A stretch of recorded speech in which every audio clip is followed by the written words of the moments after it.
Everyone, welcome you all to stock picker. ये एक fundamental analysis का एक सीरीज है जिसमें हम आपको बताएंगे कि जब आप कुछ स्टॉक्स को पिक करते हैं तो आपको कैसे कौन कौन सा फैक्टर को आपको ध्यान में रखना है, फंडामेंटल फैक्टर्स को। ये वैल्यूएशन सीरीज का एक पार्ट है जिसमें हम पहले बात करेंगे कुछ पर शेयर डाटास के बारे में, जैसे ईपीएस हुआ और बुक वैल्यू हुआ, और उसके एसोसिएटेड कुछ फाइनेंशियल रेशियोज जैसे price to earn ratio, price to book value. इस सब वैल्यूएशन के बारे में बात करेंगे जिससे हमें ये पता चलेगा कि कौन सा शेयर ओवर वैल्यूड है, कौन सा शेयर अंडर वैल्यूड है, और आप कोई गलत वैल्यूएशन की वजह से किसी एक शेयर में ट्रैप ना हो जाए। ये सब हम सीखेंगे आज इस लेक्चर में। चलिए अब स्टार्ट करते हैं। Let's say you have three companies. पहला कंपनी आपके पास कंपनी है बी एंड सी, और इन तीनों कंपनी में से आपको कैसे पता चलेगा कि कौन सा कंपनी अंडर वैल्यूड है, कौन सा कंपनी ओवर वैल्यूड है। देखिए, ओवर वैल्यूड अंडर वैल्यूड का मतलब क्या होता है। ओवर वैल्यूड, मान लीजिए किसी कंपनी का जो वैल्यूएशन है, जो उसका शेयर का जो प्राइस होना चाहिए था उससे उसका प्राइस ज्यादा है, तो इसका मतलब वो स्टॉक ओवर वैल्यूड है। और अंडर वैल्यूड वो होता है जैसे कि एक स्टॉक का प्राइस जितना होना चाहिए था, जो उसका रियल वैल्यूएशन है, उससे भी कम वैल्यूएशन में आपको अवेलेबल है, वो है अंडर वैल्यूड।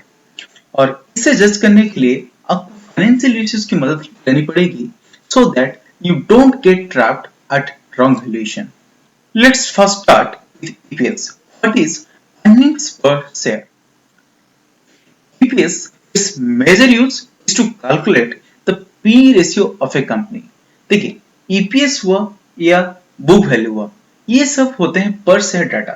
इनका मेजर यूज रहता है फाइनेंशियल इश्यूज को कैलकुलेट करने के लिए। जैसे कि EPS को हम यूज करके P रेशियो निकालते हैं, बुक वैल्यू को यूज करके हम price to book value ratio of a company निकालते हैं। चलिए अब जानते हैं how to calculate the EPS by taking an example. मान लीजिए एक कंपनी का जो नेट प्रॉफिट है एक साल का वो है 200 करोड़, और नंबर ऑफ शेयर्स उस कंपनी का है 50 करोड़ जो मार्केट में है। और उसका अगर पूछा जाए आपको हर एक शेयर में कंपनी को कितना प्रॉफिट है या कितना अर्निंग्स है, तो हम कैसे निकालेंगे? हम कंपनी का जो नेट प्रॉफिट है और नंबर ऑफ शेयर्स को अगर डिवाइड कर दें, हमें मिल जाएगा हर एक शेयर में कंपनी का कितना अर्निंग्स है। तो वही है बेसिकली ईपीएस। तो EPS is equal to the net profit divided by the total number of shares.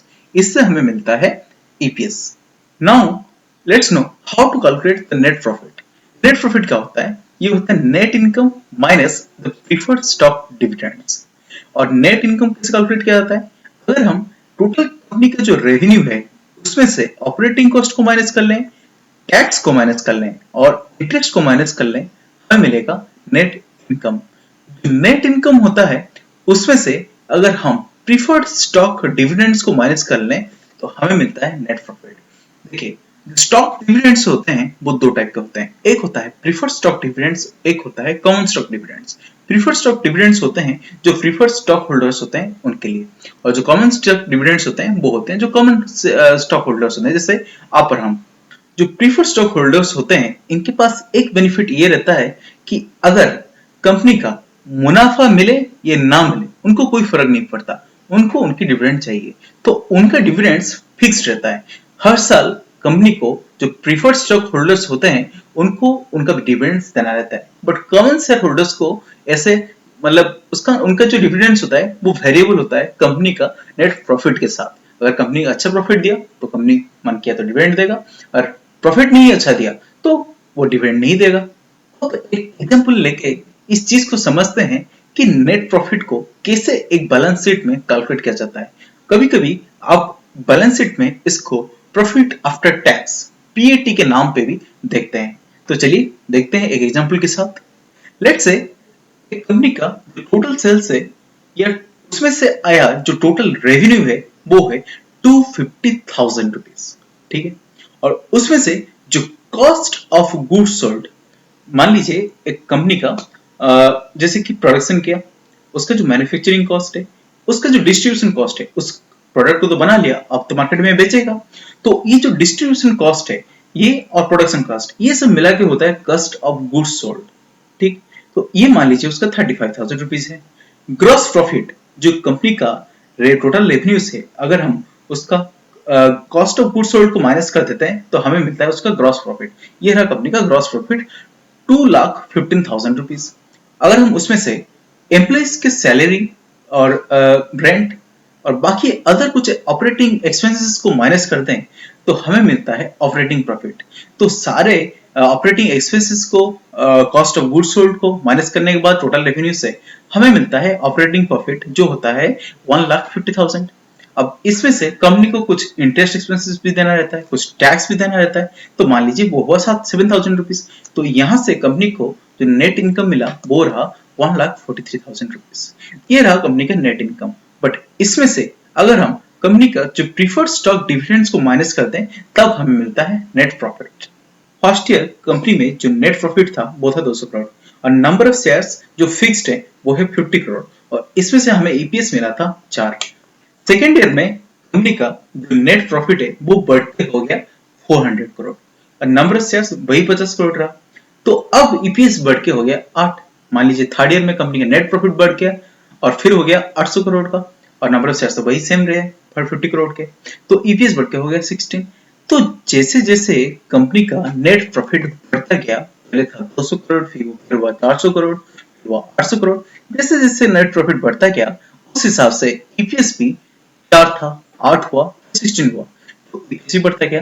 तो ये एक टेबल है जिसमें मैं आपको बताया हूँ कि पहले ईयर में ईपीएस था 4 और फिर सेकंड ईयर में ईपीएस हुआ 8, थर्ड ईयर में ईपीएस हुआ 16। तो जैसे जैसे कंपनी का नेट प्रॉफिट बढ़ता गया उस हिसाब से ईपीएस भी बढ़ता गया। इसमें से हमें एक चीज जानने के लिए मिलता है कि अगर आपको कभी बैलेंस शीट में ईपीएस कंसिस्टेंटली इंक्रीजिंग देखने को मिले तो एक चीज समझ आइएगा कि वहां पे जो नेट प्रॉफिट है वो भी हर साल बढ़ रहा है। तो अगर नेट प्रॉफिट कंपनी का हर साल बढ़ रहा है इसका मतलब ये है कि company is performing better every year. So more the EPS better the company performing. अगर आपको अभी बोला जाए कि अगर ईपीएस गिर रहा है हर साल इसका मतलब क्या हुआ? मान लीजिए फर्स्ट ईयर में कंपनी का जो ईपीएस था वो था 9, सेकेंड ईयर में ईपीएस हो गया 3, फिर हो गया ईपीएस 0.7। यहाँ पे आप देख सकते हैं कंसिस्टेंटली ईपीएस गिर रहा है। तो इसका मतलब क्या होता है? इसका मतलब ये है कि कंपनी का हर साल नेट प्रॉफिट जो है वो भी गिर रहा है।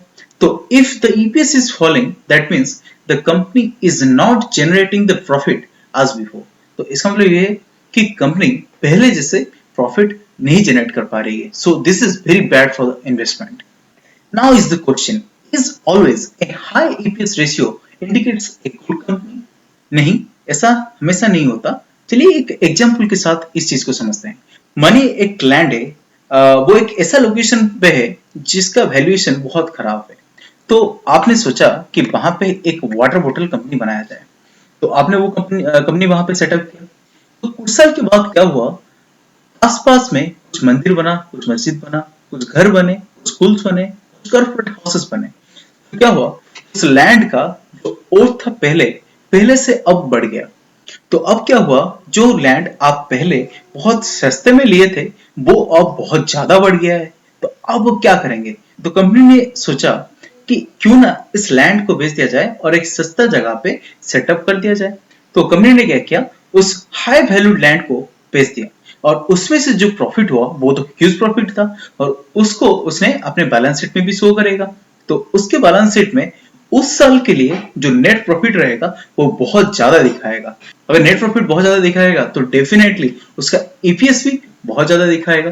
तो यहाँ पे इन्वेस्टर क्या सोचेगा, वो सोचेगा कि पिछले साल जो ईपीएस था वो 5 था, इस बार बहुत ज्यादा ह्यूज प्रॉफिट हुआ तो ईपीएस बढ़ के हो गया 10 और अगला साल शायद 15 हो जाए, फिर 20 हो जाए, फिर 25 हो जाए। पर ऐसा नहीं होता है क्योंकि कंपनी ने इस बार अपना एक बहुत बड़ा एसेट बेच दिया जिसके वजह से उसको बहुत ज्यादा नेट प्रॉफिट मिल गया।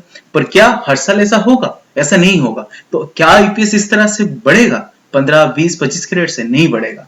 तो इसलिए कभी कभी क्या होता है, इन्वेस्टर्स इस गलत ईपीएस की वजह से फंस जाते हैं और हाई ईपीएस में कंपनी का शेयर्स खरीद लेते हैं और बाद में वो शेयर्स घट जाता है। बिल्कुल उसी तरह कभी कभी आपको लो ईपीएस भी फंसा सकती है। मान लीजिए क्या हुआ, एक बहुत बड़ी कंपनी है, उसकी कोई यूनिट में कभी आग लग गई या कोई बहुत बड़ी एसेट डूब गई या कंपनी ने सोचा एक बहुत बड़ी एक्सपेंशन किया जाए और इन्वेस्टमेंट कर दिया जाए प्रॉफिट से पैसा निकाल के। तो क्या होगा, उसका जो उस साल का जो नेट प्रॉफिट है उसमें से आपको एक बहुत बड़ी फॉल देखने को मिलेगी। तो लोग जो इन्वेस्टर्स हैं वो क्या सोचेंगे कि इस साल का जो नेट प्रॉफिट इतना ज्यादा घट गया तो उसके वजह से क्या होगा, तो ईपीएस भी उस साल का घट जाएगा, पहले साल का जो ईपीएस होगा उससे भी घट जाएगा। तो यहाँ पे इन्वेस्टर क्या सोचेंगे कि कंपनी का अब जो फंडामेंटल्स है वो खराब हो चुके हैं। बट एक्चुअल रीजन क्या है, एक्चुअल रीजन तो ये है कि कंपनी एक्सपांड कर रही है या कंपनी का एक एसेट डूब गया है और उसके परफॉर्मेंस पे कोई बहुत बड़ा फर्क नहीं पड़ा है। तो यहाँ पे इन्वेस्टर को शेयर को खरीदने की जगह वो क्या करता है, वो बेच देता है, जिसकी वजह से वो फंस भी जाता है। ये था ईपीएस के बारे में डिटेल में चर्चा कि एक हाई ईपीएस और लो ईपीएस आपको किस तरह से फंसा सकते हैं। साथ ही मैंने आपको बताया कि आपको ईपीएस कैसे कैलकुलेट करना है और कैसे एक अच्छा कंपनी को चुनना है। अगर ईपीएस consistently increasing है, that means the company is performing better than before, और EPS consistently गिर रहा है, इसका मतलब ये है कि company is not generating profit as before. So मेरा जो अगला वीडियो रहेगा वो रहेगा P रेशियो के बारे में। Watch my next video on P ratio. In that video, I'll show you how to read the P ratio and EPS in the real balance sheets to find a value investing company. मैं अगले video में आपको बताऊंगा कि हम कुछ stockage में side में जाएंगे, टिकर के साइड पे जाएंगे, वहां पे रियल बैलेंस शीट्स में उसका जो बैलेंस शीट्स होता है, जो एनुअल रिपोर्ट्स होते हैं, उस पे हम जाके देखेंगे कि पी रेशियो और ईपीएस से हम कैसे एक अच्छी कंपनी को चुन सकते हैं। Thank you for listening to me, stay tuned.